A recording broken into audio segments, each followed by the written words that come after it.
Hello dear student, welcome to DS tutorial. Today we are going to study application of Gauss law. अब यहाँ पे देख लीजिए application of Gauss theorem में कौन कौन से पॉइंट हम लोग को पढ़ने हैं। सबसे पहली नंबर तो सबसे पहली चीज क्या है, field due to an infinitely long straight uniformly charge wire. अच्छा ये इनफाइनेटली होगा, ठीक है, यूनिफॉर्मली नहीं।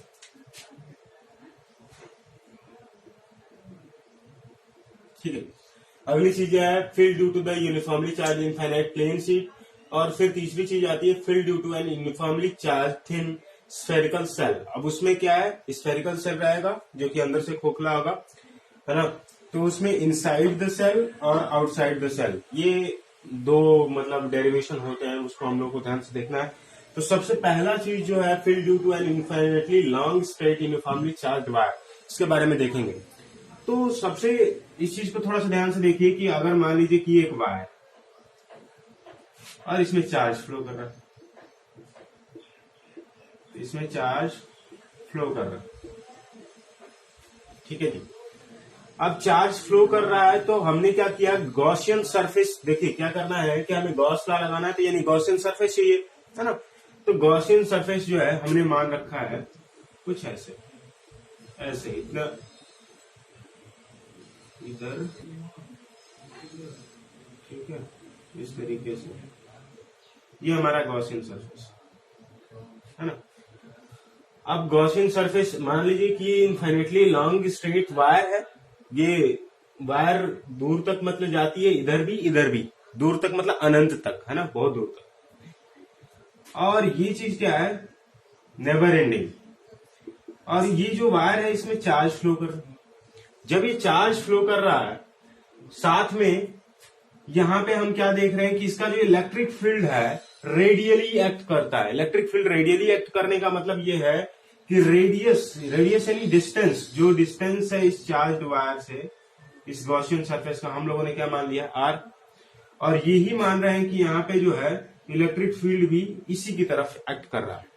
अच्छा, इस चीज को थोड़ा सा समझने के लिए मैं आपको बताता हूं कि कैसे, मतलब ये जो हमने गॉसियन सरफेस लिया है कैसे लिया, क्यों लिया, बाहर क्यों लिया, इस चीज को थोड़ा सा समझिए। कि मान लीजिए कुछ ऐसे और यहाँ पे ये वायर गया हुआ, ठीक है भाई, यहाँ पे P1 एक एलिमेंट है और यहाँ पे क्या है, ये P2 एक एलिमेंट, ठीक है। ये वाला पॉइंट हमारा P है। यहाँ पे हमें रिजल्टेंट इलेक्ट्रिक फील्ड देखना था। अब रिजल्टेंट इलेक्ट्रिक फील्ड देखेंगे तो यानी कि यहां से अगर मैं इसकी बात कर रहा हूं, इसमें चार्जेस भरे पड़े हैं, यहां से ये डिस्टेंस आपको पता है R, एक ये वाली डिस्टेंस आएगी, एक ये वाली डिस्टेंस आएगी, OP1 और OP2। तो अगर सॉरी PP1 और PP2, तो अगर हम PP1 की बात करें तो ये किधर जाएगा, इधर। PP2 की बात करें तो ये किधर जाएगा, तो इधर। तो इसका जो रिजल्टेंट इलेक्ट्रिक फील्ड आएगा वो किधर की तरफ आ रहा है, बीचों बीच। रिजल्टेंट इलेक्ट्रिक फील्ड आप लोगों को पता होगा, क्योंकि इसका अगर वर्टिकल कंपोनेंट की बात करें तो इधर जाएगा, तो ये आपस में कैंसिल हो जाएंगे जैसे पिछली बार बताया था। और हॉरिजॉन्टल कंपोनेंट क्या होंगे, आपस में जुड़ जाएंगे। तो यानी कि जो हम देख रहे हैं कि the resultant of electric field at a point P from the distance R is acting radially, है ना। तो रेडियली मतलब रेडियस के हिसाब से ये वेरी करेगा। तो यानी कि रेडियस तो कहीं चेंज नहीं होगा। अगर ये पॉइंट देखें, इसको O मान लें, तो ये चाहे यहां हो, चाहे यहां हो, चाहे यहां हो, चाहे यहां हो, ये तो इसकी इलेक्ट्रिक फील्ड की वैल्यू जो है एट रेडियस बदलने वाली नहीं है ना। तो इसीलिए हमने क्या कर लिया कि एट R डिस्टेंस पे हमने ले लिया कि इलेक्ट्रिक फील्ड जो है उसी के अलोंग मतलब पैरेलल ही, है ना, थीटा इक्वल टू 0 डिग्री पे एक्ट कर रही है। बात क्लियर है। तो इस चीज को ये कहां से आया, ये बस बताने के लिए समझाया आपको। इसको हटा देते। अब यहां पे ध्यान से देखिए,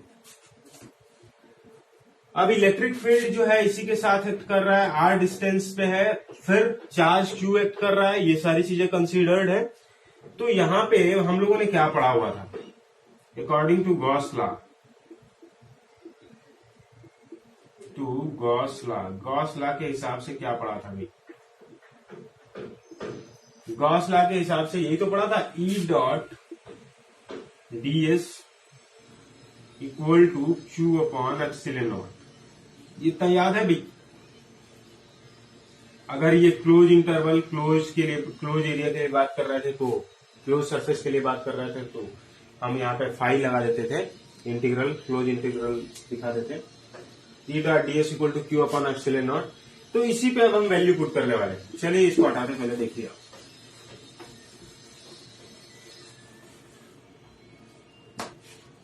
अब E dot D S equal to Q upon epsilon naught आ रहा है यहाँ पे। तो यहाँ पे जो डीएस है वो क्या है, गॉसियन सरफेस है ना। डीएस एक डिफरेंशियल सरफेस है, गॉसियन सरफेस के नाम से हम इसे जानते हैं। तो सबसे पहला नंबर अगर मैं यहाँ पे ई लिख दूं, है ना, मान लीजिए यहाँ पे हमने ई लिख दिया। डीएस मतलब गॉसियन सरफेस। गॉसियन सरफेस यहाँ पे क्या है भाई, अब यही वाला तो है, ये जो हमने मान रखा है, ठीक है। तो यानी कि ये क्या है भाई, सरफेस की बात कर रहे हैं, सरफेस की बात कर रहे हैं। तो यहाँ पे जो सरफेस आएगी वो क्या आएगी, तो इस चीज को देखिए आप, इसका क्या होता है सर्कमफेरेंस, 2 पाई आर, ये तो आता 2 पाई आर। और ये पूरा सरफेस अगर हमें लेना है तो ये लेंथ क्या है, एल, ठीक है। और इसका हमने मान रखा है यहाँ पे कि लीनियर चार्ज डेंसिटी जो है, इसकी लीनियर चार्ज डेंसिटी वो क्या है, लैम्डा है ना। लैम्डा के बारे में हम लोगों ने पढ़ लिया कि लैम्डा इक्वल टू क्या होता है, क्यू अपॉन एल, है ना। तो इस चीज को थोड़ा सा देखिए भाई कि अब यहाँ पे अगर मैं एरिया की बात करता हूं तो एरिया क्या आएगा, 2 पाई आर एल, यही तो आएगा। या हम सिलेंडर की बात करते हैं तो सिलेंडर का सरफेस एरिया क्या आता है, 2 पाई आर एच। उसी तरीके से ये क्या आएगा, 2 पाई आर एल। तो ये क्या आ जाएगा, E into 2 pi R L, है ना, इक्वल टू, और यहाँ पे क्या आ जाएगा, क्यू अपॉन एप्सिलॉन नॉट। ये गॉस थ्योरम के हिसाब से ही लिख रहे हैं और कुछ नया नहीं कर रहा। फिर यहाँ पे क्या आएगा, थोड़ा सा देखिए ध्यान से, हाँ। और ये यहाँ पे वेक्टर लगाया तो एन कैप एक यूनिट वेक्टर है जो कि रेडियली आउटवर्ड एक्ट करता है, अभी इसके बारे में बात कर लेंगे। तो ई डॉट क्या आएगा, 2 pi R L equal to Q की जगह पे क्या लिखेंगे, लैम्डा एल, और अपॉन में क्या आ जाएगा, एप्सिलॉन नॉट और एन के, है ना। तो ई इक्वल टू क्या आ जाएगा, ई इक्वल टू आ जाएगा lambda L upon 2 pi R L epsilon naught n cap, ठीक है। This is the resultant electric field expression for the Gaussian surface having the linear charge density lambda। अब यहाँ पे थोड़ी सी एक सोचने वाली बात आ जाती है क्या साथ में, कि यार ये लैम्डा जो है ना, लैम्डा लीनियर चार्ज डेंसिटी को दिखाता है। और लीनियर चार्ज डेंसिटी में क्या है कि इलेक्ट्रिक फील्ड वेक्टर जब रेडियली आउटवर्ड प्रोजेक्ट कर रहा होगा, यहाँ पे इलेक्ट्रिक फील्ड वेक्टर क्या कर रहा है, रेडियली आउटवर्ड प्रोजेक्ट कर रहा होगा। तो कब करेगा, जब लैम्डा की वैल्यू पॉजिटिव होगी, यानी कि प्लस चार्ज, है ना। तो यहाँ पे एक दो केसेज आते हैं, मैं आपको लिख के बताता हूँ। If lambda is greater than 0, जब लैम्डा क्या होगा, ग्रेटर देन 0 हो गया, यानी कि प्लस, जब प्लस चार्ज में होगा तो क्या हो जाएगा भाई, electric field vector, electric field vector x radially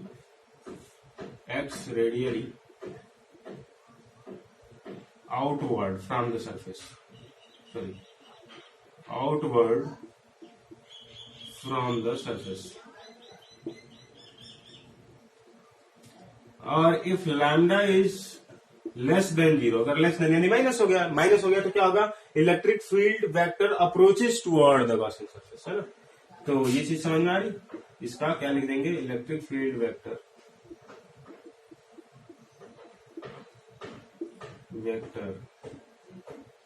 radially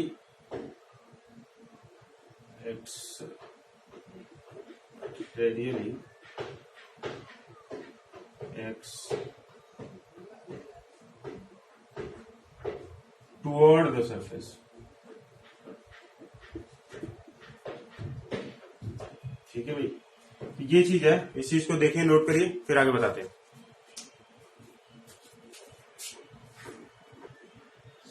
ठीक है, तो यहां से एल एल कैंसिल हो जाएगा, तो यहां से हमारा जो रिजल्टिंग एक्सप्रेशन क्या बन जाएगा, lambda upon 2 pi epsilon naught r और एन कैप। ठीक है भाई, ये चीज है। चलिए अगला देखते हैं।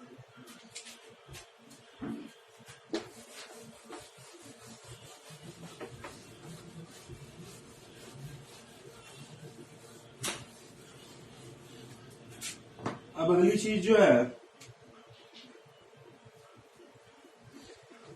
अगली चीज जो है यहाँ पे field due to uniformly charged plane sheet, charged plane sheet.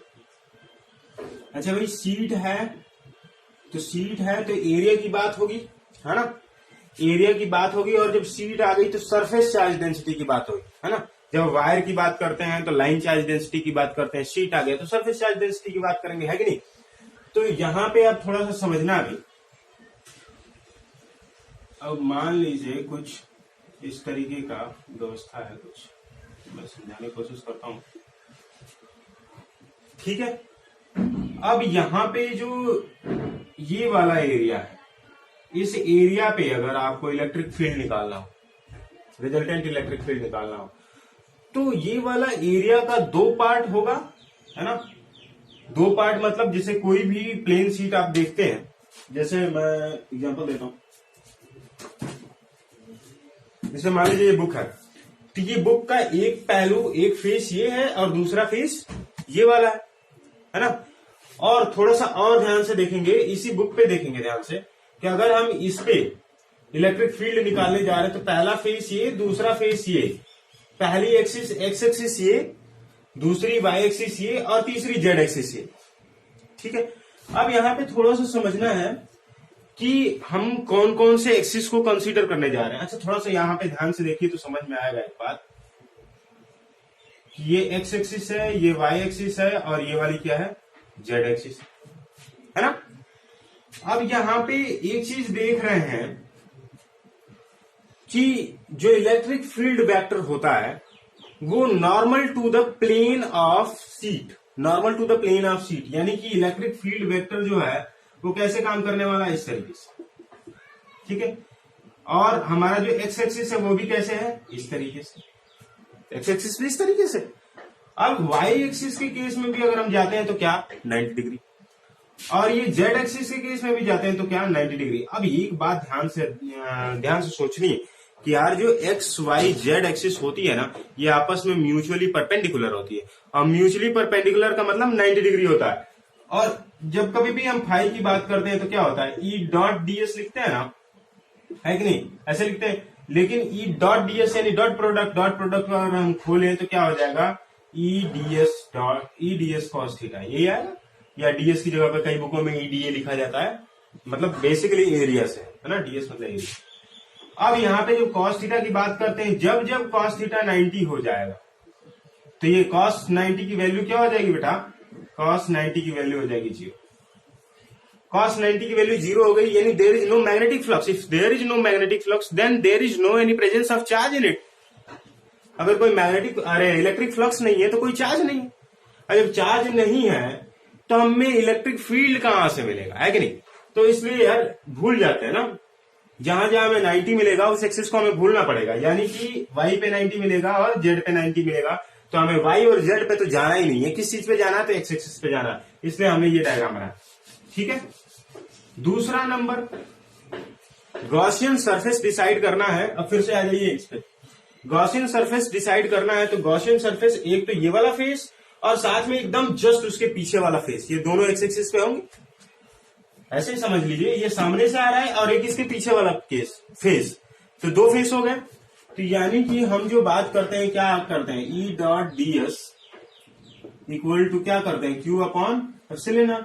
हमें क्या पता है, सरफेस चार्ज डेंसिटी इसका क्या है बताइए, सरफेस चार्ज डेंसिटी क्या है, तो सरफेस चार्ज डेंसिटी है सिग्मा, और सिग्मा इक्वल टू क्या होता है, तो सिग्मा इक्वल टू क्या होता है, क्यू अपॉन ए, है कि नहीं।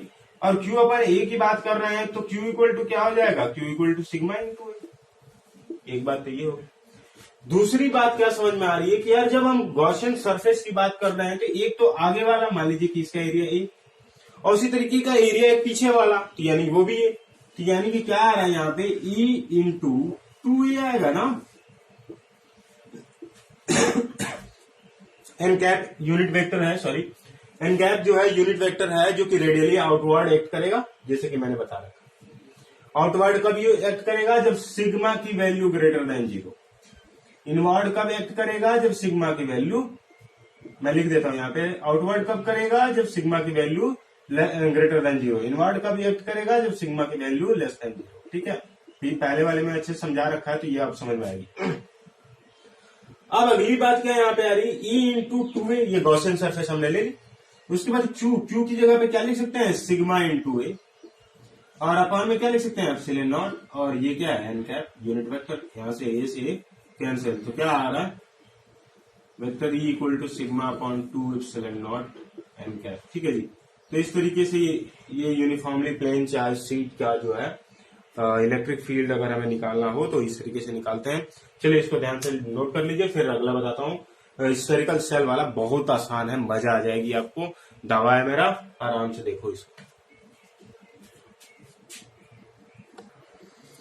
हाँ भी, तो यहाँ पे फील्ड आउटसाइड द सेल और फील्ड इनसाइड द सेल दो चीजें हैं जो कि हमें अच्छे से समझनी है, और ये इस चैप्टर का लास्ट टॉपिक है। इसके बाद हम न्यूमेरिकल करेंगे, 18 से 20 न्यूमेरिकल करेंगे, जिससे आपको पूरी तरीके से बात क्लियर हो जाएगी, है ना, एक कॉन्सेप्ट एकदम दिमाग में आ जाएगा एनालिटिकली।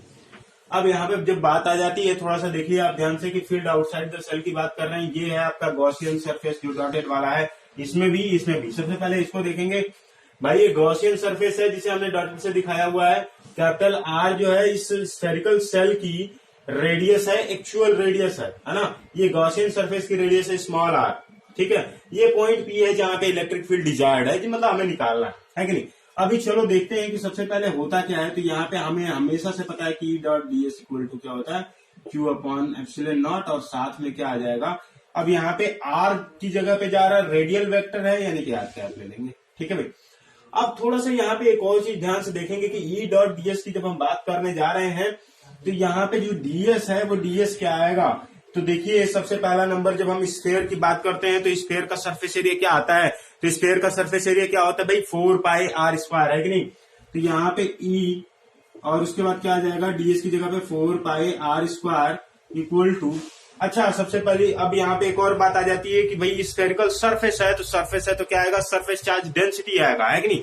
अब जो सरफेस चार्ज डेंसिटी आएगा, तो सरफेस चार्ज डेंसिटी क्या होता है, सिग्मा। सिग्मा इक्वल टू क्या आ जाएगा, क्यू अपॉन एरिया। एरिया की जगह पे जब हम स्फेयर का एरिया निकालेंगे तो एक्चुअल एरिया रखना है, यहाँ पे ध्यान रखना है, एक्चुअल एरिया रखेंगे। गॉसियन सरफेस का एरिया इस साइड रखा जाता है जी, तो एक्चुअल एरिया रखेंगे तो क्या आ जाएगा, Q upon 4 pi r square.